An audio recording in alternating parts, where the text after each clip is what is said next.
Palavra então muito bonita. As pessoas às vezes divulgam muito um Deus que não é Deus. As pessoas falam de Deus daquilo que imaginam que seja. E na verdade os parâmetros que usa são os parâmetros humanos. Os parâmetros humanos são muito simples. Quem fez o bem merece um prêmio, quem fez o mal merece um castigo. Esse é o parâmetro humano. Assim vive a nossa sociedade. E assim nós pensamos que deve ser feito. Então, as pessoas pensam que Deus age assim. Que Deus age da mesma forma que os seres humanos agem. Mas Deus age de forma diferente. Deus pensa diferente. Deus não age dessa forma humana. Por isso que Jesus Cristo, ao contar essas parábolas do reino dos céus, ele está explicando como é que o reino funciona. Qual é o dinamismo do reino? Como é que Deus pensa? Como é que Deus age? Essa é a proposta. Diferente do nosso ver. Então, na primeira leitura de hoje, do livro da sabedoria, que foi escrita mais ou menos no ano 50 antes de Cristo, e fala um pouquinho como Deus é. Tinha um conflito nessa época também, porque nessa época quem dominava eram os gregos. Então tinha muita cultura grega. E os judeus, eles não queriam saber de nada da cultura grega, rechaçavam, né? Nós somos os salvos, nós somos o povo escolhido, nós vamos para o céu, os gregos vão todos para o inferno. Era essa a ideia, a mesma ideia. O povo fiel, escolhido, um grupinho se salva e o restante se perde. Então quando o escritor escreve no livro da sabedoria, ele quer conciliar isso.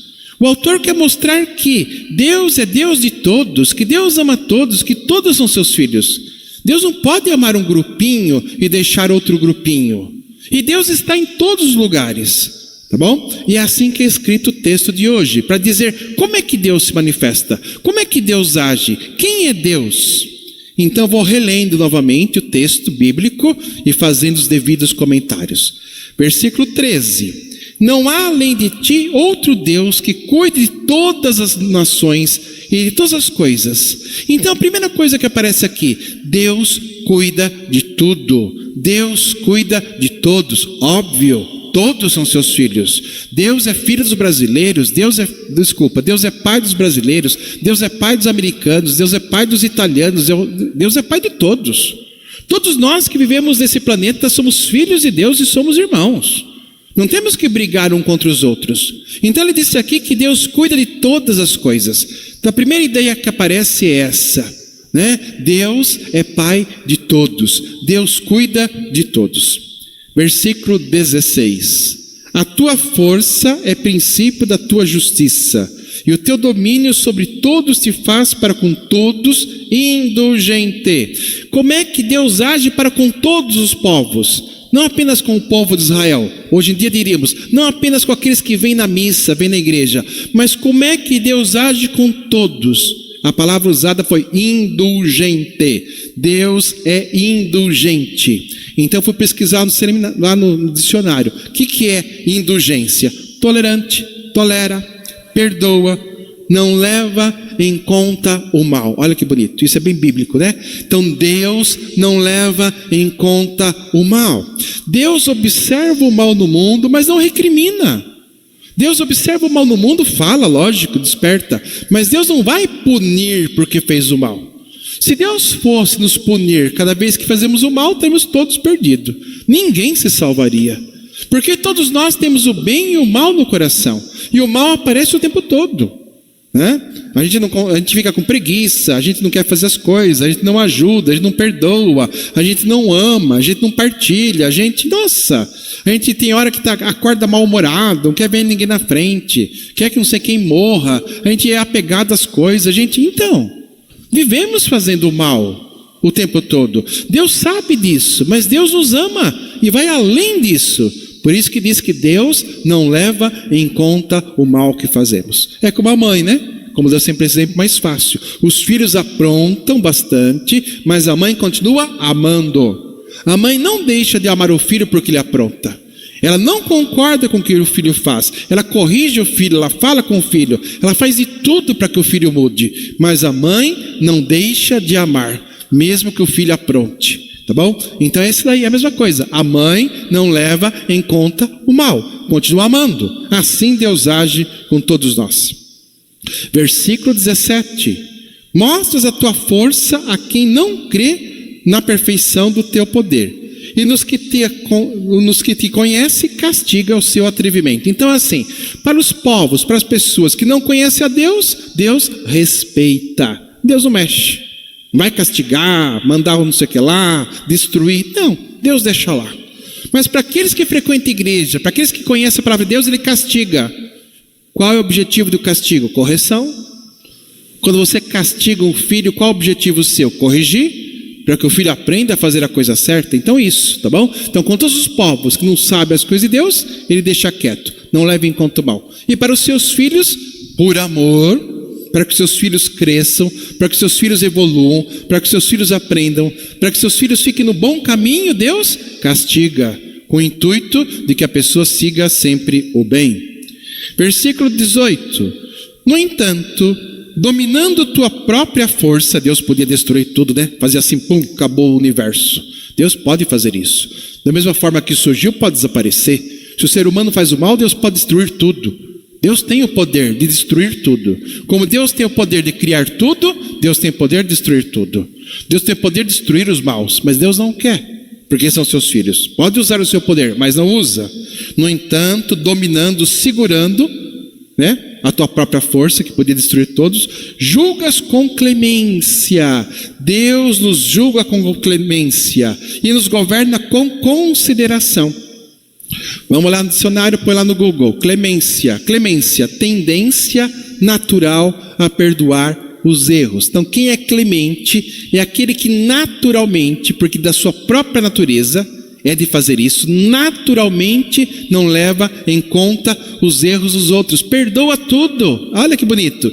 Deus naturalmente perdoa tudo, não faz esforço, porque Ele é por amor. E leva as pessoas com consideração, que significa com estima, com atenção, com respeito. Deus nos respeita porque nos ama.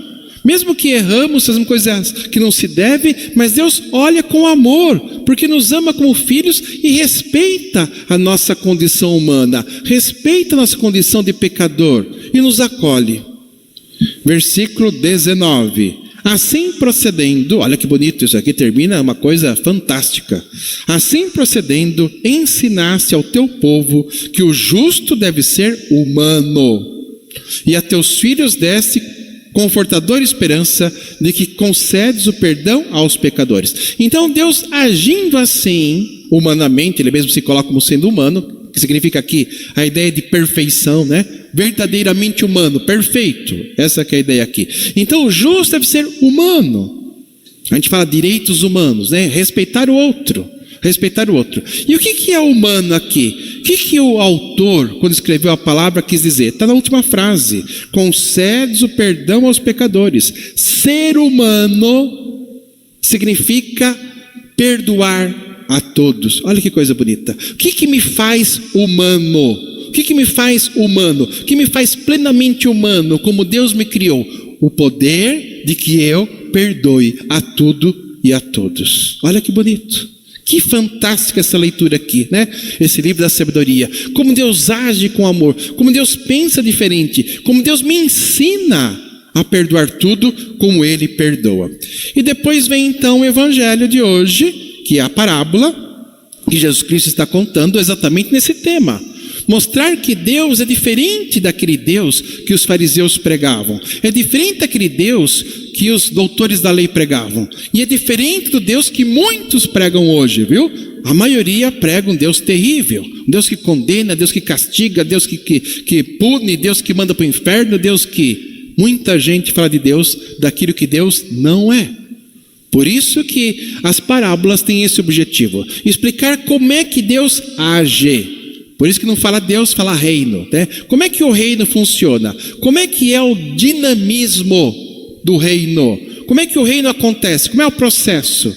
Bom, então para que as pessoas entendam, Jesus conta parábolas, histórias, tá bom? Essas histórias explicam então aquilo que o reino é. Então versículo 24. Jesus contou outra parábola à multidão. O reino dos céus, o dinamismo do reino, a salvação, a vida eterna, como Deus age, é como um homem que semeou boa semente no seu campo. Enquanto todos dormiam, veio seu inimigo, semeou joio no seu trigo, no meio do trigo, e foi embora.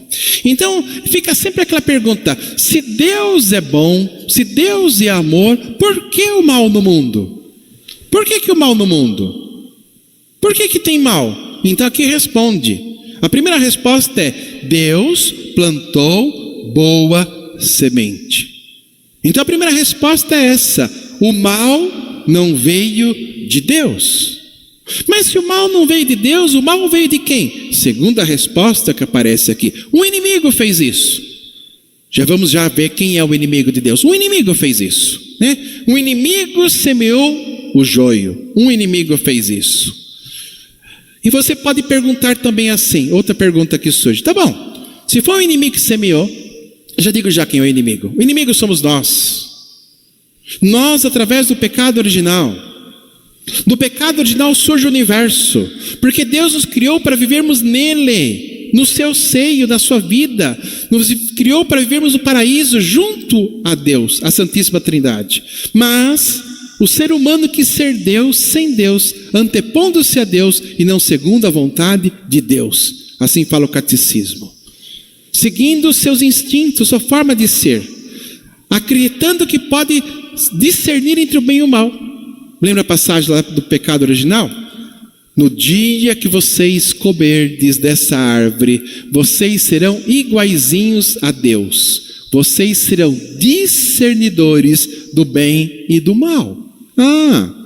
Então o que é o pecado original? O pecado original consiste no ser humano acreditar que pode discernir entre o bem e o mal. Tá ótimo.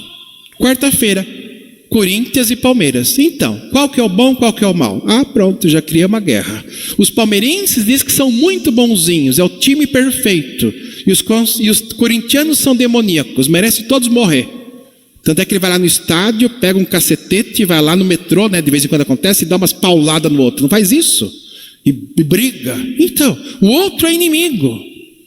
Aí você pergunta para o corintiano: não, nós somos os perfeitos, nós somos bonzinhos, nós somos os certinhos. Os palmeirenses são inimigo. E vai lá com porrete e massacra os palmeirenses. Gente, é isso. O ser humano acredita que ele sabe discernir o que é certo e errado e cria milhões de problemas. Então o inimigo que semeou o joio somos nós.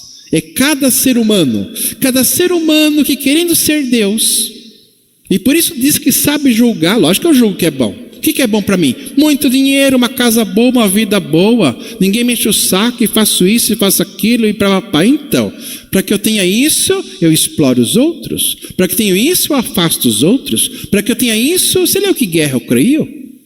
Ou agora a pandemia, chega lá, tem 5 leitos lá no hospital. Eu pego lá e estou ruim, né? Coronavírus. Tem 10 pessoas lá para pegar o leito e tem só 5. Provavelmente 5 vai morrer que não vai conseguir receber o leito. Eu sou um homem muito poderoso. O que eu vou fazer de dinheiro? O que eu vou fazer? Tentar comprar o leito. Eu dou 1 milhão. No meu discernimento eu estou 100% certo. Eu estou salvando a minha vida. Eu sei o que é certo, o que é errado.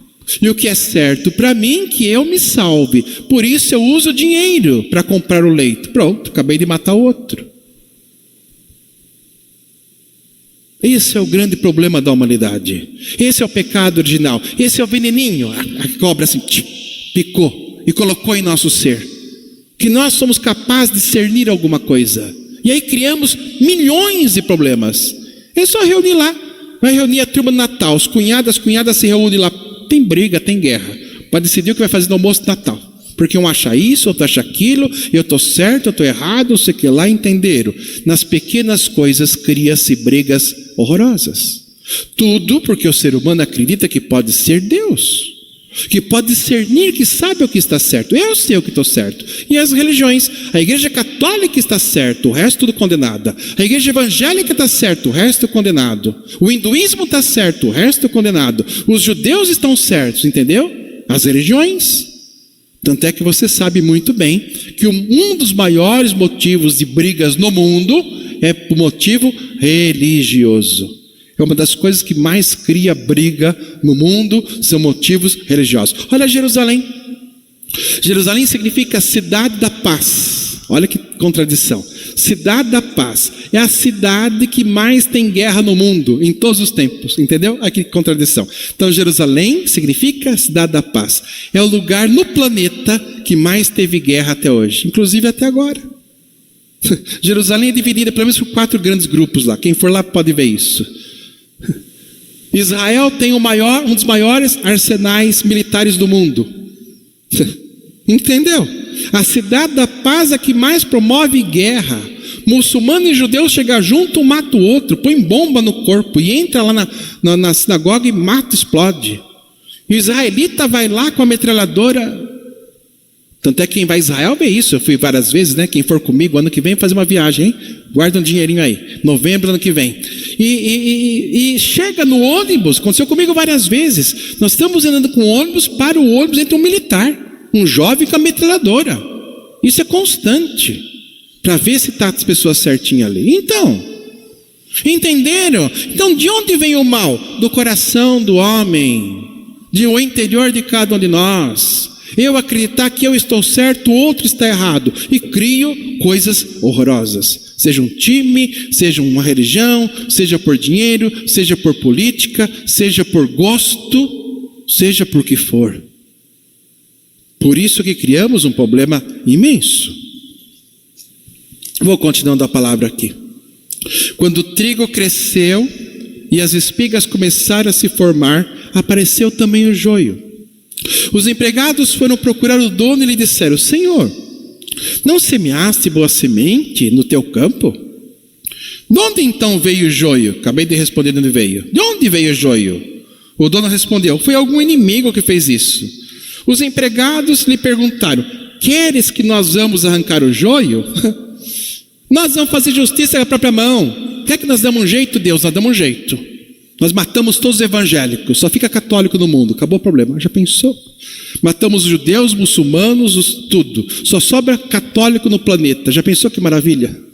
Vamos matar todos os corintianos, só sobra palmeirense. Olha que coisa linda. Entenderam o que as pessoas fazem? Nós somos os bons, os outros são inimigos. Vamos acabar com os outros, vamos arrancar os outros. Quem disse que os palmeirenses são pior que os corintianos e o corintiano pior que o palmeirense? Quem disse que a outra religião é menos boa do que a sua? Quem disse que você é melhor do que os outros? Quem está dizendo que você tem o poder de discernir? A serpente, o diabo, Satanás, que nos dá o poder de discernir de forma errada. Então aqui a ideia de justiça com a própria mão. Eu vou lá e resolvo, arranco e destruo e combato. Parece os zelotas, né? Os zelotas no tempo de Jesus queriam derrubar o Império Romano com espadas, com armamento, questão militar mesmo. A gente pega e mata um monte de romano, resolve o problema. Quer que nós façamos isso? É o que o ser humano pensa. Estão entendendo bastante coisa, né, gente? Versículo 29. O dono respondeu: não! É Deus? Não! Exclamação. Não! Pum! Não! Não! Pode acontecer que arrancando o joio, arranqueis também o trigo. Deixai crescer um e o outro até a colheita. E no tempo da colheita direi aos meus anjos que corte o trigo. Arrancai primeiro o joio e amarrai-o em feixes para ser queimado. Recolhei, porém, o trigo no meu celeiro. O joio é todo o mal dos nossos corações, que tem que ser limpado, purificado, destruído. Deus vai fazer isso no fim dos tempos. Deus vai fazer isso na hora da morte. A nossa grande mãe, Igreja Católica Apostólica Romana, nos diz que temos o purgatório. Que não é bíblico, não vai achar purgatório na Bíblia em lugar nenhum. Mas a igreja sempre afirmou o purgatório. O que é o purgatório? Purgar, limpar, purificar. Na hora da morte, aquilo que eu não resolvi em vida, será resolvido em morte. Aquilo que eu não resolvi em vida, todo o mal que habita o meu coração, todo o mal que habita a minha mente, toda divisão, toda separação, todo orgulho, autossuficiência, arrogância, achando que eu sei discernir o bem e o mal, será destruído, amarrado, o joio destruído. Vai sobrar quem? Eu, do jeito que Deus me criou, o trigo, o Filho de Deus, amado por Deus. E esse será colocado no celeiro, o céu, a vida eterna. O mal, jogado fora, purificado. E o bem, o Filho, entrará no céu. Somos nós. Assim Deus fará no último dia.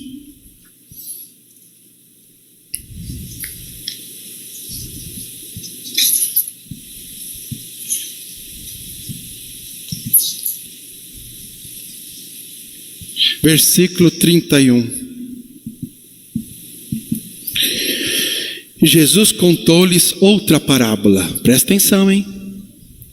O reino dos céus é como a semente mostarda que um homem pega e semeia no seu campo. Embora seja a menor de todas as sementes, quando cresce, fica maior do que as outras plantas e torna-se uma árvore, de modo que os pássaros vêm e fazem ninhos em seus campos. Porque nós pensamos assim, se nós observamos o mundo, o que nós vemos no mundo? Mal. É mais mal do que bem. É só observar. Na igreja, na religião, na política, no dinheiro, na economia, nos países, nos cunhados e cunhadas, genros e noras, pais e mães e filhos, meu Deus do céu. Nos padres, meu Deus do céu. Nas freiras, nos bispos. Tem muito mal no mundo, tem muito mal em nós. Se nós observamos, o bem é pequenininho. Então surge a pergunta, como é que vai resolver isso se o bem é pequeno? E o mal é tão grande? Assim observa as pessoas. E Jesus responde, fique tranquilo. Porque o mal é grande, o bem é pequeno. Mas o bem é como a semente mostarda, é a menor de todas as sementes. Menor que pimenta do reino, não dá nem para enxergar. É a menor de todas as sementes. Pequenininho o bem.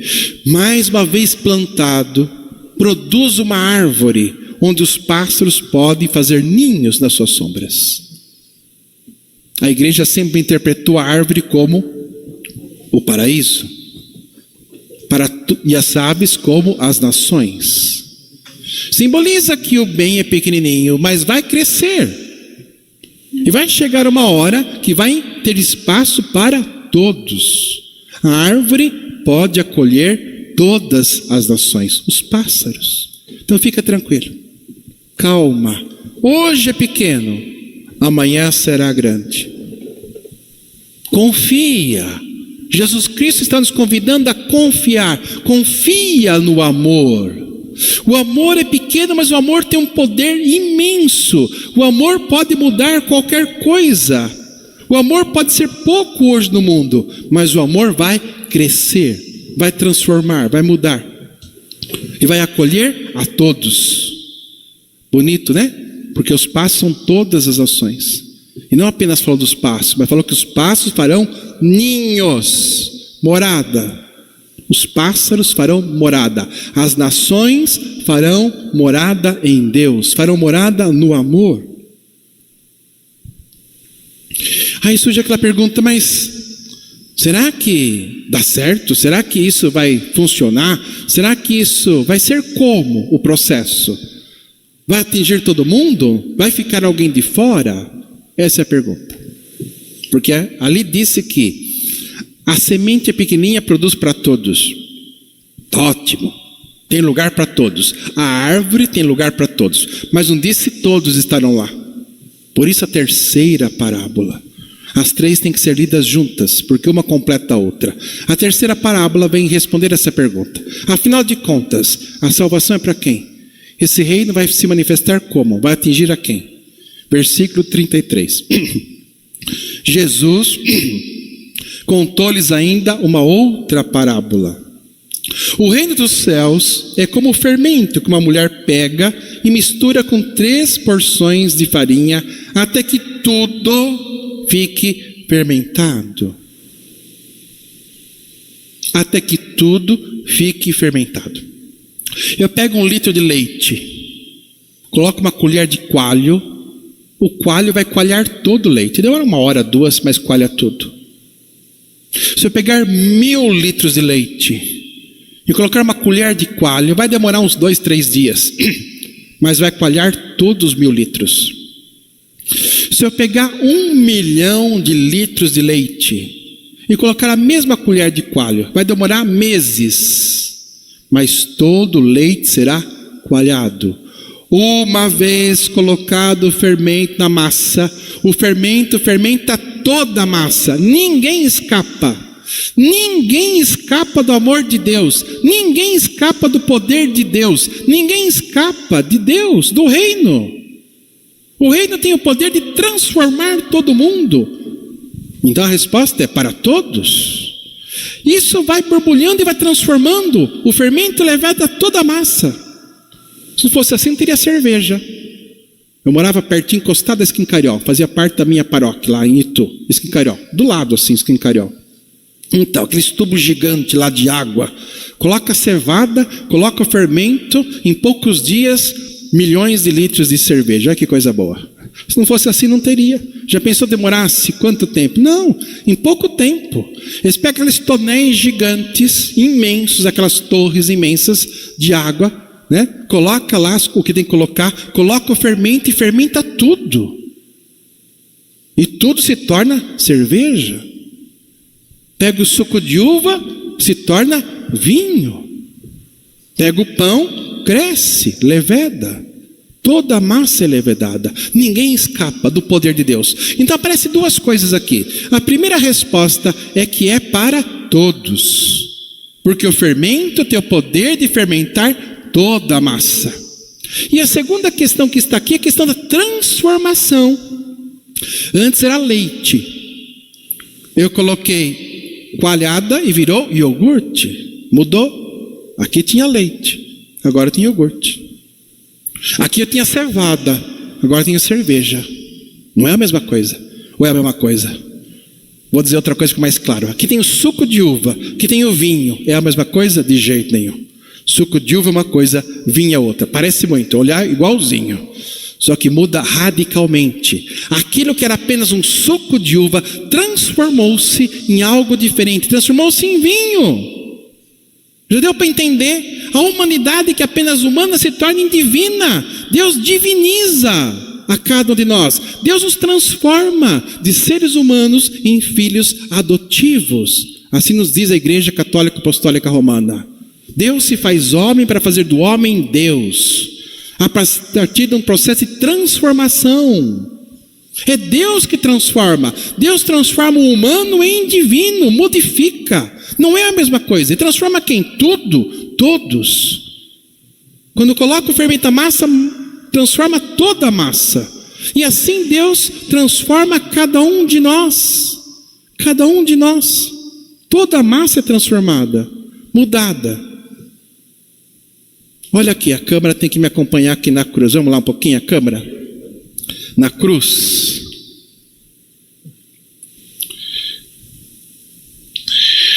Uma vez colocado o fermento na massa. Agora entendeu. Uma vez colocado o fermento na massa, o fermento leveda toda a massa. Uma vez colocado Jesus Cristo em 7 bilhões de seres humanos, os 7 bilhões que habitam esse planeta atualmente serão transformados, serão divinizados. É Deus que age. Observa que o trigo não muda por conta própria. O trigo continua trigo e morre trigo. Mas quando eu coloco fermento no trigo, ele se transforma em pão. Então a força transformadora não vem do trigo, a força transformadora vem do fermento colocado. Então em nós a força transformadora não vem da minha humanidade, que é impossível. Eu nasço homem e morro homem. Eu nasço com a natureza humana e morro com a natureza humana. Não vou para céu nenhum. Mas Jesus Cristo me transforma de humano em divino, em filho de Deus, irmão dele, primogênito dentre os mortos. Eu sou levedado, sou transformado em uma nova criatura. Quem está com Cristo é uma nova criatura. Já não sou eu que vivo, mas é Cristo que vive em mim. E aí que entra a segunda leitura. A segunda leitura disse que o Espírito Santo vem em nosso socorro, porque nós não sabemos nada, não entendemos nada. O contrário do pecado original. O pecado original diz que eu sei tudo, que eu sou muito bonzinho. E como eu sei e sou bonzinho, eu sei discernir e resolver tudo. Um grande equívoco. E crio mal de todos os tipos e formas. E o Espírito Santo é exatamente o oposto. Porque o Espírito Santo é a verdade, o amor de Deus, a plenitude, o que é certo. Por isso que o Espírito Santo vem me transformar. Jesus subiu ao céu e falou assim: e eu não vos deixarei órfãos, mas mandarei o Espírito Santo para que ele vos transforme em filhos de Deus. E o fermento está solto. O Espírito Santo está solto, presente no mundo, transformando a massa, mudando a minha vida, mudando a sua vida, hoje, aqui e agora. Que coisa maravilhosa! A ação é de Deus, isso é importante, hein? A ação não é do trigo, o trigo não faz nada, quem age é o fermento. O suco de uva também não faz nada, quem age é o fermento, são fungos, transforma em vinho, como as bactérias transformam em vinagre. O fungo transforma em vinho, a bactéria transforma em vinagre. Então, é ação de fora. Como o coronavírus mata, porque entra na célula do corpo, modifica a célula. Infelizmente, ontem de noite morreu nosso querido Dom Henrique. Dom Henrique Soares, um grande bispo, 57 anos, um grande homem. Um grande homem. Eu tive prazer de conhecê-lo 3 vezes, em 3 retiros espirituais. Um grande homem. Um dos melhores bispos que eu já vi na minha vida sacerdotal de 28 anos. Mas ontem faleceu. Porque os vírus entraram e mexeram no corpo dele e o destruíram. O vírus também tem o poder de destruição, porque o vírus tem o poder de mexer, de transformar. Ele entra na célula e modifica. Infelizmente. Estou usando esse exemplo para bem dizer a ele, a vida dele, que foi uma vida maravilhosa. Que ele esteja hoje no reino dos céus. Mas para dizer que há uma transformação. E assim o Espírito Santo vem nos transformar em algo novo, nos transformar em nova criatura. Então esse é o reino dos céus. É assim que Deus age. É assim que o reino funciona.